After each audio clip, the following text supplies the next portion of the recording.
It's not apples and apples. It's not equal. But we're on a very slippery slope in this country toward throwing democracy out the window every single day. We have to defend the freedom of the press and civil rights here. We do, but we're not being stoned in the street for being gay. Not yet. They're completely... Right, yeah, that's exactly where we're heading. Bill Bennett is the former Secretary of Education under President Reagan, former drug czar, also a Fox News contributor, and he joins us right now. Bill, Happy New Year to you. Good morning. Happy New Year, guys. What did you make of the conversation on The View yesterday? The look on Meghan McCain's face is what I was thinking. Oh my gosh, when does this end? Is this believable? Try running The View in Iran and saying things about the leaders of Iran that are said on that show about our leaders. It's just ridiculous. By the way, are they arguing with the Democratic results in the state of Alabama or Virginia or New Jersey? Democracy is alive and well in America. The problem is they just don't like the results of the last election. But it doesn't even make sense, because the president is supporting the protesters in Iran. The protesters in Iran are saying, we don't want you to kill gay people on the streets. We want freedom there. The president is standing up with them, but Joy Behar is acting like our president is against gay people. Yeah, this is very good and very strong of President Trump. The ambivalence at best of Barack Obama was very harmful. That he did not give the support at that time.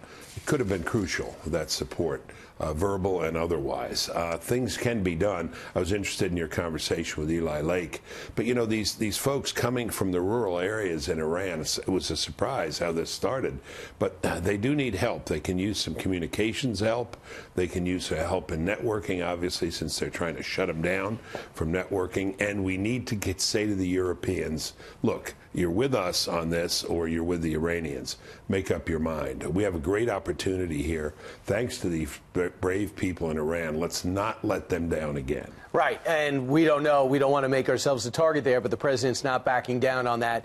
It would be great. It would be great in the big picture for people at home not to give President Trump's critics something to go on. When Samantha Power and Tommy Vietor of the previous administration and Susan Rice weigh in to ridicule our own president before the people of Iran even responded, that makes us seem fractured at home. There's no code here. Yeah, no, there isn't. There's no code of honor. There's no honorable behavior here.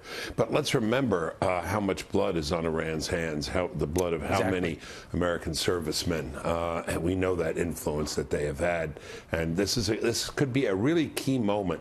And again, I'm very proud of the president. And he's standing with the people of Iran and has said, essentially, that they've got to restore basic civil rights as well. Wanted to pick your brain, Bill, about this. Yesterday, Orrin Hatch made it clear he's going to call it a career at the end of this term. And now, because he's in Utah, which is one of the places where Mitt Romney has a house, and because yesterday Mitt Romney changed the location on his Facebook from Massachusetts to Utah, people are saying, okay, he's in.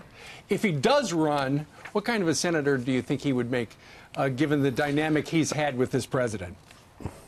Yeah, well, I was afraid you were going to ask me about this. This is a sore one for me. I was a Romney guy, when he was running, but I thought what he said about Donald Trump was unforgivable. Just the worst things. You all recall it. You've played the tape. Says he's a phony. It's worth as much as a degree from Trump University. He's a fraud. This after he had sought the endorsement of Donald Trump when Mitt Romney, was running for president. I don't know what kind of senator he would be. My guess is he would vote right sometimes. I am trying to find it in my heart to forgive him. I suppose I will follow the example of our leader, and if Donald Trump can forgive him for what he said about him, I guess I can too. So I'll fall in line if necessary. We also wanted to ask you about another topic, since you were the former drug czar under H.W. Bush, President Bush. We wanted to ask you about the drug testing for unemployment pay, because Congress killed it last year. The president is now saying he is considering bringing it back, where in order to get an unemployment check, you have to get drug tested first. What do you think? Well, we have a terribly serious drug problem in this country, this opioid crisis and other things. It's just awful. It's worse than the cocaine epidemic there in the late 80s. If someone has a serious drug problem, let's make it commonsensical, and you give them a check, what do you think they're going to spend their money on? I mean, this is, this is what happens. But is it dehumanizing? Addictive behavior. Is it dehumanizing, What's Bill? that? Is it dehumanizing to have the humiliation of having to get an unemployment check in some cases and then say, okay, get a drug test first? No, it's not dehumanizing. What's dehumanizing is the use of drugs, because it destroys the soul and hinders the mind. That's the real dehumanizing thing. Saying there are civilized conditions for getting aid from the government so that your kids get it. Remember what welfare is for and what unemployment was for. The subsistence and food and housing for people who are in desperate circumstances, in this case don't have jobs.